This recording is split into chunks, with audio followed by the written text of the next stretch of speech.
मुक़द्दस kitchen में बड़े पैमाने पर खाना पकाना हमेशा ही लोगों को हैरान कर देता है। मज़ारात पर ये खाना बड़ी मिक़दार में इसीलिए बनता है ताकि मुक़द्दस मज़ारात पर आने वाले लाखों लोगों की भूख मिटाई जा सके।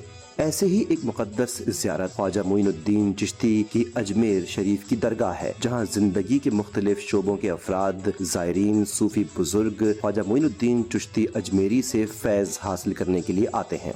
अजमेर शरीफ दरगाह बरसगीर पाक व हिंद में एक मुक़द्दस जगह तस्वुर की जाती है, जो इंडिया के सूबे राजस्थान में अजमेर के मुकाम पर वाक़ है। ये दरगाह मशहूर सूफी बुजुर्ग ख्वाजा मोइनुद्दीन चिश्ती के लिए वक्फ है। मोइनुद्दीन चिश्ती, जिन्हें गरीब नवाज का लक़ब दिया जाता है, 13वीं सदी के एक सूफी बुजुर्ग और फ़लसफ़ी थे।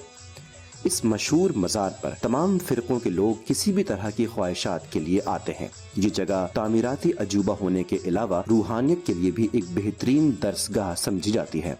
यहाँ लंगर खाना है, जिसमें मुग़ल बादशाह अकबर की तरफ से अतिया करदा 450 साल पुरानी एक बड़ी देग है। दिलचस्प बात यह है कि इस देग में ज्यादा से ज्यादा 4800 किलोग्राम खुराक बन सकती है, यानी हमारे यहाँ शादी ब्याह में बनने वाली 480 देगों का खाना इस एक बर्तन में पक सकता है।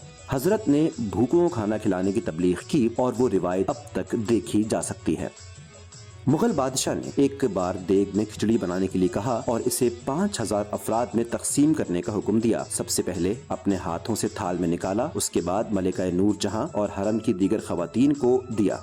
एक बार शाहजहां ने देग की तैयारी में नीलगई, जो कि हिरन की एक किस्म है, इसका गोश्त भी मिलाया। 18वीं सदी के दूसरे निस्फ में जब अजमेर मरहट्टों और राजपूतों के कब्जे में आया, तो इन देगों में एक नई किस्म का खाना पकाया जाता था, जिसे केसरिया भट्ट यानी जाफरानी मीठे चावल भी कहा जाता है, और ये सिलसिला आज तक जारी व सारी है। इस देग को पकाने के जिम्मेदार 5 खानदानों में और कई नस्लों से ये काम जारी है। अकबर के जमाने से खाना पकाने वाले खानदानों में से एक फर्द ने बताया कि पहले मरहले में हम अकीदतमंदों की तरफ से दी गई देगचियों को खाली करते हैं, इसके बाद देग को पानी से भर दिया जाता है। डिश में शामिल होने वाले अज्जा का फैसला मुगल दौर के एक हकीम ने किया था, ताकि इसको इतना ग़िज़ायत बख्श बनाया जा सके जो एक दिन के लिए बरकरार रह सके। आज भी इस अतिया करदा बड़ी देग में खाना बनाया जाता है।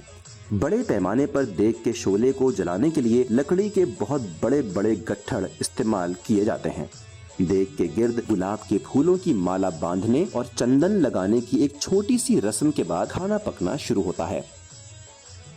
इस चावल को बनाने का अमल देग को पानी से भरने से शुरू होता है। इसके बाद आटा, हल्दी, जाफरान, केवड़ा वगैरह डालकर अच्छी तरह पकाया जाता है। फिर इसमें 1866 किलो चावल, 1866 किलो चीनी और 150 किलो खालिस घी और 100 किलो खुश्क मेवाजात शामिल किए जाते हैं। अज्जा की इस बड़ी मिकदार को मिलाने के लिए दरगाह के पास लकड़ी की अपनी मुनफरिद किरची है, जिससे इन तमाम अज्जा को मिलाया जाता है। चावल की इस डिश को पकाने में कई घंटे लगते हैं, जिसके बाद इसमें खुश्क मेवाजात शामिल होते हैं। मिकदार और मौसम के लिहाज से इस अमल में 4 से 7 घंटे लग सकते हैं। आमतौर पर ये रात के वक्त पकने के लिए चढ़ाई जाती है और सुबह के वक्त पेश की जाती है। ये इंतहाई ग़िज़ायत से भरपूर खिचड़ी की तरह की एक मीठी डिश होती है। 15 फुट की कढ़ाई में खाना बनाना आसान नहीं। कम से कम 4 लोग 4 घंटे तक इस खिचड़ी को पकाते हैं। ये दुनिया की वाहिद देग है। इसमें खाना निकालने के लिए सीढ़ी लगाकर इस देग में उतरा जाता है और बाल्टियों की मदद से खाना निकालकर लंगर खाने तक पहुंचाया जाता है। इन देगों में खाना सिर्फ अच्छे दिनों में ही बनाया जाता है, जब दरगाह पर अकीदतमंदों की तादाद बहुत ज्यादा होती है। यहाँ सदियों से खाना पेश करने का सिलसिला जारी है और सूफी रिवायात के हकीकी अखलाक की नुमाइंदगी करता है। ये इंसानियत की बेलौस खिदमत करने की एक वाज़ेह मिसाल है।